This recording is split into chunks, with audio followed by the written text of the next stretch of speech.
Hi friends, welcome to English Study Point. Friends, today in this lecture I am going to discuss with you another literary movement that is symbolism. So friends, इस literary movement की शुरुआत जो है 20th century के beginning में हुई थी and ये मूवमेंट एक तरीके का रिएक्शन है जो कि नेचुरलिज्म और रियलिज्म को मानने वाली आइडियोलॉजीज़ के अगेंस्ट था। क्योंकि नेचुरलिज्म को मानने वाले फॉलोअर्स जो है वो इस चीज़ में विश्वास किया करते थे जो चीज़ जो है साइंस द्वारा प्रूवन हो या फिर साइंटिफिकली प्रूवन हो उस चीज़ में जो है विश्वास किया करते थे नेचुरलिज्म को मानने वाले फॉलोअर्स। देन रियलिज्म को मानने वाले फॉलोअर्स जो है अपने वर्क्स के थ्रू जो है उन चीज़ों को, सोशल इवेंट्स को, सोशल इश्यूज़, इकोनॉमिक इश्यूज़ को जो है दिखाने की कोशिश करते थे, यानी सोसाइटी को जो है एज इट इज़ वे में दिखाने की कोशिश करते थे। लोगों की जो है रियल लाइफ प्रॉब्लम्स को जो है शेयर करने की कोशिश किया करते थे रियलिज्म को मानने वाले फॉलोअर्स। एंड बहुत अच्छा एग्जाम्पल है रियलिज्म को मानने वाले फॉलोअर का, जिनका नाम है चार्ल्स डिकेंस की ग्रेट एक्सपेक्टेशन, बहुत अच्छा एग्जाम्पल है। देन अब बात करते हैं reaction against description and objectivity of realism. क्योंकि ये सिंबोलिज्म मूवमेंट जो है वो एक तरीके का रिएक्शन है जो कि रियलिज्म की डिस्क्रिप्शन एंड ऑब्जेक्टिविटी के भी अगेंस्ट था। आप सभी को पता होगा कि ऑब्जेक्टिविटी का मतलब होता है सिर्फ और सिर्फ इम्पर्सनल चीज़ों को डिस्क्राइब करना, और उसी के अपोजिट होता है सब्जेक्टिविटी। सब्जेक्टिविटी का मतलब होता है पर्सनल चीज़ों को जो है डिस्क्राइब करने की कोशिश करना, यानी पर्सनल फीलिंग्स को एक्सप्रेस करने की कोशिश करना। एंड साथ ही साथ ये मूवमेंट जो है एक तरीके का रिएक्शन है जो कि नेचुरलिज्म की साइंटिफिक टेंडेंसी के भी अगेंस्ट था। देन फ्रेंड्स, अब बात करते हैं कि इस वर्ड का, सिंबोलिज्म का ओरिजिन कहाँ से हुआ।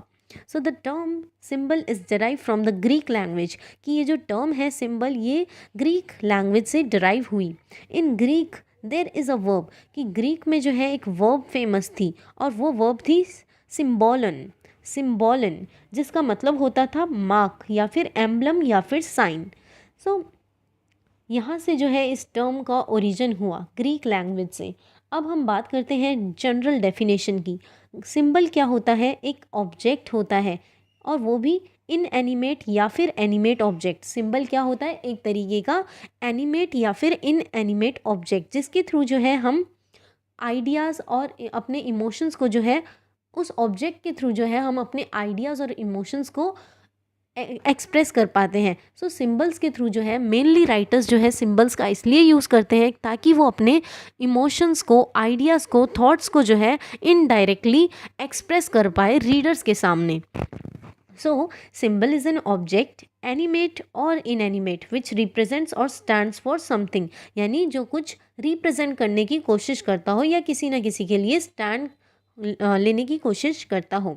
देन फ्रेंड्स, जैसे मैंने एग्जाम्पल मेंशन किया है, जैसे डोव जो है वो सिंबल है पीस का, एंड रोज़ जो है वो सिंबल है ब्यूटी का। लायन जो है वो एक तरीके का सिंबल है स्ट्रेंथ का, जो कि स्ट्रेंथ को सिंबॉलीफाई करने की कोशिश करता है। एंड हम जो है सिर्फ और सिर्फ जो है एक्शंस और गेस्चर्स भी जो होते हैं वो सिंबॉलिक होते हैं।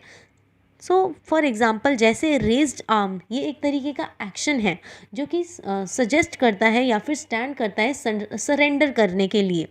और जैसे क्लिंच्ड फीस्ट जो होती है हमारी, बंद मुट्ठी, सो वो क्या सिंबलाइज करती है? एंगर को। प्लीज़ रिमेंबर दिस कि सिंबल्स में जो है एक्शंस और गेस्चर्स भी आ जाते हैं, वो भी कुछ ना कुछ सिंबॉलीफाई करने की कोशिश करते हैं।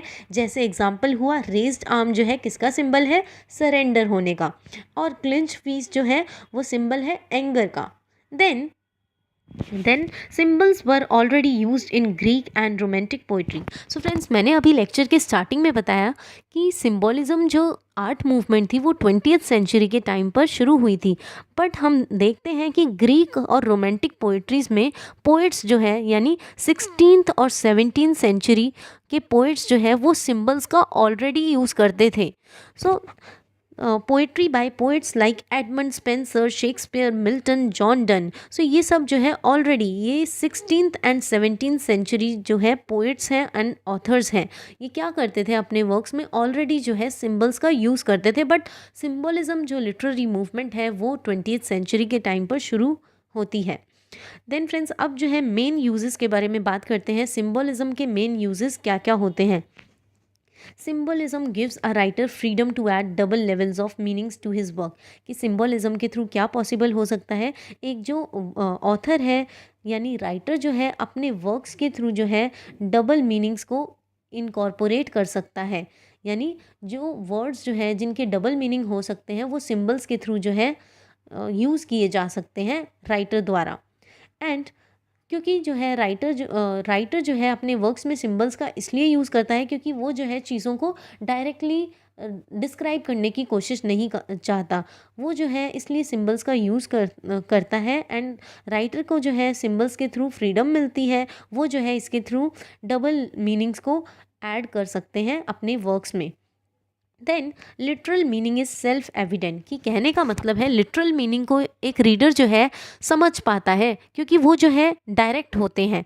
सो इसलिए जो है लिटरल मीनिंग सेल्फ एविडेंट होता है। बट सिंबॉलिक मीनिंग जो होता है उसे जो है एक रीडर जो है इजीली नहीं कॉम्प्रीहेंड कर पाता या अंडरस्टैंड कर पाता, क्योंकि सिंबल्स को जो है इनडायरेक्टली जो है एक्सप्रेस करने की कोशिश की जाती है। सिंबल्स के थ्रू जो है आइडियाज़ को इनडायरेक्टली एक्सप्रेस करने की कोशिश की जाती है। सो इसी सेंस में is unable to understood easily as things are said indirectly through the use of symbols. क्योंकि चीज़ों को जो है इनडायरेक्ट तरीके से बताया जाता है सिंबल्स का यूज़ करके। It gives readers an opportunity to brood over. And इसके थ्रू क्या होता है कि रीडर जो है चिंतन कर सकता है एंड खुद से जो है मीनिंग्स ढूंढ सकता है चीज़ों का। Then it provides reader an insight into the author's mind. कि रीडर जो है इसके थ्रू सोच पाता है कि किस तरीके से जो है ऑथर का माइंड वर्क कर रहा होता है जब उसने एक पर्टिकुलर वर्क को लिखने की कोशिश की। सो सिंबल्स के थ्रू जो है हम जो है ऑथर के माइंड के इंसाइट को पहचान सकते हैं, एक रीडर पहचान सकता है। And allows reader to dive deep into the deeper philosophical meaning. Symbols को इसलिए यूज़ किया जाता है ताकि जिनके डीप फिलोसफिकल मीनिंग्स हो उन्हें जो है डायरेक्ट रिप्रेजेंट ना करके इनडायरेक्टली रिप्रेजेंट किया जाए। सो इसके थ्रू क्या हो सकता है, एक रीडर जो है फिलोसफिकल मीनिंग को जो है के डेप्थ्स तक पहुंच सकता है जो कि ऑथर जिसे सजेस्ट करने की कोशिश कर रहा होता है। सो फ्रेंड्स, ये सारे जो है मेन यूजेस थे सिंबोलिज्म के। Symbolism gives a writer freedom to add double level of meanings. And literal meaning जो होता है वो सेल्फ एविडेंट होता है जिसे रीडर्स जो है डायरेक्टली समझ सकते हैं। बट अगर हम सिंबॉलिक मीनिंग की बात करें उन्हें जो है रीडर्स इतने इजीली नहीं अंडरस्टैंड कर पाते क्योंकि वो जो है इनडायरेक्टली कहे जाते हैं ऑथर्स द्वारा। एंड इसके थ्रू जो है एक रीडर जो है खुद से जो है पॉसिबल मीनिंग्स ढूंढ सकता है। सो रीडर्स जो है एफर्ट्स लगा सकता है कि इसके क्या पॉसिबल मीनिंग हो सकते हैं। एंड साथ ही साथ ये जो है कंपेल करते हैं एक रीडर को कि वो जो है ऑथर के माइंड यानी ऑथर के माइंड में जो है उस टाइम पर क्या ऐसा चल रहा था। सो ये जो है रीडर डिस्कवर कर सकता है सिंबल्स के through. And allows readers to dive deep into the deeper philosophical meaning. And साथ ही साथ जो है एक रीडर जो है सिंबल्स के थ्रू जो है डीपर मीनिंग्स को डिस्कवर कर सकता है, डीपर फिलोसफिकल मीनिंग्स को डिस्कवर करने की कोशिश कर सकता है जो कि ऑथर द्वारा सजेस्ट किए गए हों। Then in symbolism meanings are suggested indirectly. कि सिम्बोलिज्म में क्या होता है, मीनिंग्स को जो है इनडायरेक्टली सजेस्ट किया जाता है, डायरेक्टली नहीं रिप्रेजेंट करने की कोशिश की जाती है। अब जो है मैं डेफिनेशन बताना चाहूँगी सिम्बोलिज्म की जो कि कार्लाइल ने दी थी। सो कार्लाइल कहते हैं in symbolism there is concealment yet revelation. ये ऐसा जो है कार्लाइल सिम्बोलिज्म को डिफाइन कर रहे हैं।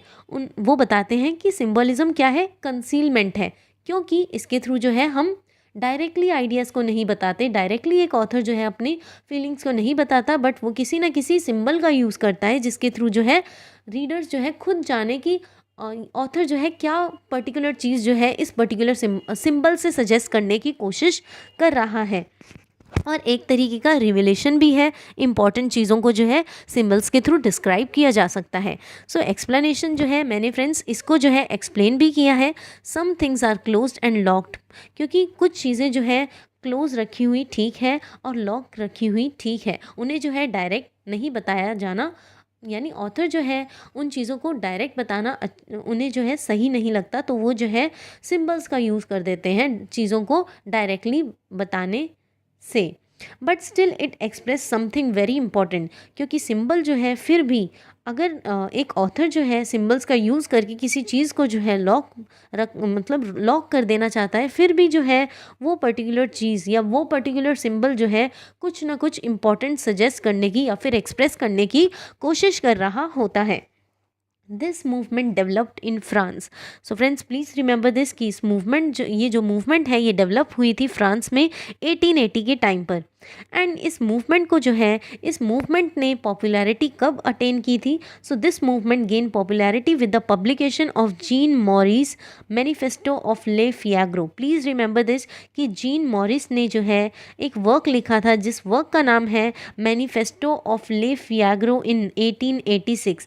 सो कहने का मतलब है कि सिंबोलिज्म जो लिटरेरी मूवमेंट है, इस मूवमेंट की शुरुआत जो है 1886 में हुई थी, जब जीन मॉरियस ने अपना वर्क मैनिफेस्टो ऑफ ले फियाग्रो जो है पब्लिश किया था तब.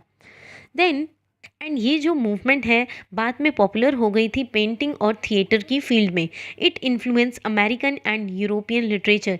यानी सिंबोलिज्म, इस लिटरेरी मूवमेंट ने जो है इन्फ्लुएंस किया अमेरिकन और यूरोपियन लिटरेचर को भी, एंड वो भी 20th सेंचुरी के बिगनिंग में. Symbolism try to explore the subjective और पर्सनल एक्सपीरियंस. कि सिंबोलिज्म में जो है उन चीज़ों को एक्सप्लोर किया जाता है जो कि पर्सनल, जिसमें जो है पर्सनल एक्सपीरियंस जो है डिस्क्राइब करने की कोशिश की जाती है, एंड ये जो है सब्जेक्टिव होता है. And sensations through suggestive use of symbolize language. कि कहने का मतलब है इसमें जो है पर्सनल एक्सपीरियंसेस और सेंसेशन को जो है सिंबल्स का यूज़ करके जो है सजेस्ट करने की कोशिश की जाती है रीडर्स के सामने. Then they through their short और फ्यू नंबर ऑफ वर्ड्स. कि कहने का मतलब है जो सिंबलिज्म को मानने वाले फॉलोवर्स हैं वो अपने वर्क्स में जो है शॉर्ट और फ्यू नंबर ऑफ वर्ड्स यानी कम से कम शब्दों में जो है बहुत सारी चीज़ों को कहे जाने की कोशिश करते हैं. और sentence structure tries to express deeper philosophical as well as romantic experience. कि इसके थ्रू जो है वो डीपर फिलोसफिकल मीनिंग और रोमांटिक एक्सपीरियंस को डिस्क्राइब करने की कोशिश करते हैं.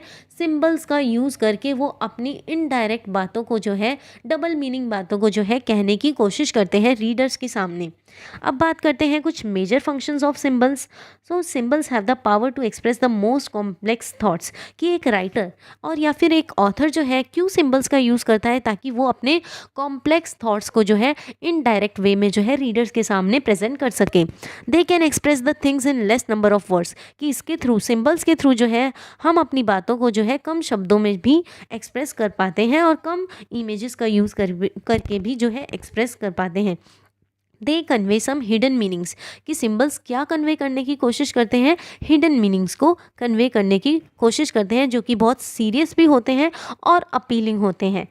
देन जिन्हें सुनने में जो है बहुत क्यूरियोसिटी यानी जिन्हें सुनने के लिए रीडर्स जो है बहुत क्यूरोसिव होते हैं. सो इसी सेंस में लिखा है which are more serious and appealing. Then अब बात करते हैं use of symbolism in literature. कि सिम्बोलिज्म के क्या क्या जनरल यूजेस हो सकते हैं लिटरेचर में, अब उनके बारे में बात करते हैं. So in symbolist literature meanings are suggested in an indirect manner. Yes, क्योंकि सिम्बॉलिस्ट लिटरेचर में क्या होता है मीनिंग्स को जो है कभी भी डायरेक्टली रिप्रेजेंट नहीं किया जाता, उन्हें इनडायरेक्ट मैनर के साथ जो है रिप्रेजेंट किया जाता है. क्योंकि सिंबोलिज्म के जो फॉलोअर्स हैं उनको जो है वो उनको ऐसा लगता है कि अगर हमने किसी चीज़ को जो है डायरेक्टली बता दिया तो उससे क्या होगा, कोई चीज़ जो है डिस्ट्रॉय हो सकती है, इसलिए जो है इनडायरेक्टली बताना ही ठीक रहता है. So they are not named. Once you name something it is likely to be destroyed. कि कहने का मतलब है सिंबोलिज्म को मानने वाले फॉलोअर्स कहते थे कि अगर हमने किसी चीज़ को नेम कर दिया, डायरेक्टली बता दिया, तो उससे क्या हो सकता है, चांसेस हो सकते हैं किसी चीज़ को डिस्ट्रॉय होने के. But when you suggest something it is open ended. कि जब आप जो है सिम्बल्स के थ्रू कुछ सजेस्ट करने की कोशिश करते हो तो वो ओपन एंडेड हो जाता है. रीडर्स जो है पॉसिबल मीनिंग्स जो है उन सिंबल से डराइव करने की कोशिश कर सकते हैं. And that's why it is impermanent. And इसीलिए जो है सिम्बल्स इम्परमानेंट होते हैं और परपिचुअल होते हैं. Then novels poets convey his vision philosophy of life कि क्या होता है नॉवलिस्ट। सो फ्रेंड्स यहाँ पे मेरे से टाइपिंग मिस्टेक हो गई है, यहाँ पर आएगा नॉवलिस्ट या फिर पोइट्स। वो अपने विजन को कन्वे किस तरीके से कर सकते हैं, या फिर फिलॉसफी ऑफ लाइफ को जो है सिंबल्स का यूज़ करके जो है एक्सप्रेस करने की कोशिश करते हैं। एंड साथ ही साथ जो है किसी भी राइटर जो है 4 तरीके के टूल्स को यूज़ करके जो है अपनी फीलिंग्स को एक्सप्रेस करते हैं। सबसे पहला जो है to express his thoughts and ideas the artist can use 4 mediums of expression. सबसे पहला है वर्बल स्पीच का यूज़ करके, देन स्ट्रक्चर लैंग्वेज का यूज़ करके, देन गेस्चर्स या फिर सिंबल्स का यूज़ करके जो है एक राइटर या फिर ऑथर जो है अपनी बात को एक्सप्रेस कर सकता है। ये एक मीडियम्स हैं, ये चारों मीडियम्स हैं। When the ideas are complex, philosophical symbols are used to express some complex thoughts। कि जब कोई भी आइडिया कॉम्प्लेक्स होता है या फिर फिलोसफिकल होता है तो उन्हें जो है डायरेक्टली कभी भी रिप्रेजेंट नहीं किया जाता। सो कॉम्प्लेक्स थॉट्स और फिलोसफिकल आइडियाज़ को जो है सबसे अच्छा डिस्क्राइब करने का मेथड है सिंबल्स को यूज़ करना। देन फ्रेंड्स अब जो है कुछ सिम्बॉलिस्ट फॉलोअर्स के व्यूज़ को जानने की कोशिश करेंगे। So they think that absolute truth could only be found within. कि सिम्बॉलिज्म को मानने वाले फॉलोअर्स का ये कहना था कि अगर हमें एक्चुअल ट्रुथ को डिस्कवर करने की कोशिश करनी है तो वो जो ट्रुथ है वो कहीं ना कहीं हमारे अंदर रिसाइड करता है। Describe truth in form of symbols and metaphors. कि अगर ट्रुथ को डिस्क्राइब भी करना है तो वो सिम्बल्स और मेटाफर्स का यूज़ करके जो है हम डिस्क्राइब कर सकते हैं। They find truth vision themselves. कि वो कहते हैं कि जो ट्रुथ जो लाई करता है वो कहीं ना कहीं हमारे अंदर ही रिसाइड करता है, और उन्हें जो है किस तरीके से एक्सप्रेस किया जा सकता है सिंबल्स और मेटाफर्स का यूज़ करके। Then they are closely associated with impressionism. So friends ये सिम्बोलिज्म को मानने वाले फॉलोअर्स जो थे वो लगभग जो है कहीं ना कहीं अपने आप को जो है इम्प्रेशनिज्म से जो है एसोसिएट कर पाते थे। इम्प्रेशनिज्म को मानने वाले फॉलोअर्स से एसोसिएट कर पाते थे। We can not see real truth. क्योंकि इम्प्रेशनिज्म को मानने वाले फॉलोअर्स भी जो है इस चीज़ में विश्वास करते थे कि हम जो है रियल ट्रुथ को देख नहीं सकते, सिर्फ और सिर्फ जो है हम उसकी जो है परछाई देख सकते हैं अपनी आँखों से। So we can see it by light which is reflected in our eyes. Then work symbolist movement. So friends एक वर्क था जिस वर्क का नाम था सिम्बॉलिस्ट मूवमेंट। ये वर्क का नाम है। इस वर्क को जो है अर्थर साइमंस ने जो है पब्लिश किया था। After this work movement came into being. कि इस वर्क को पब्लिश हो जाने के बाद जो है ये मूवमेंट, जिस मूवमेंट का नाम है सिम्बॉलिज्म, ये लाइमलाइट में आई। और फ्रेंड्स सब सारे जो एग्जाम्पल्स हैं सिम्बोलिज्म राइटर्स के, सिम्बोलिस्ट राइटर्स के, सो कुछ एग्जाम्पल्स हैं जैसे जीन मॉर्स ने जो है एक वर्क पब्लिश किया था सिम्बोलिस्ट मैनिफेस्टो, एंड जिसमें जो है उन्होंने गोल्स रखे थे सिम्बोलिस्ट ऑथर्स के।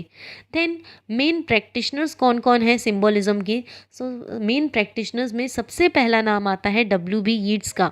सो उन्होंने अपनी एक पोएम जो थी सेलिंग टू बाइजेंटियम, उनमें उन्होंने जो है W.B. यीट्स ने जो है काफ़ी सारे सिंबल्स का यूज़ करने की कोशिश की है।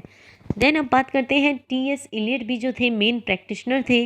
Then James Joyce, then Virginia Woolf, all they used symbols and metaphors to convey the idea. ये सभी जो है अपने वर्क्स में सिम्बल्स को यूज़ करते थे एंड मेटाफर्स को यूज़ करते थे ताकि ये अपने आइडिया को कन्वे कर सके।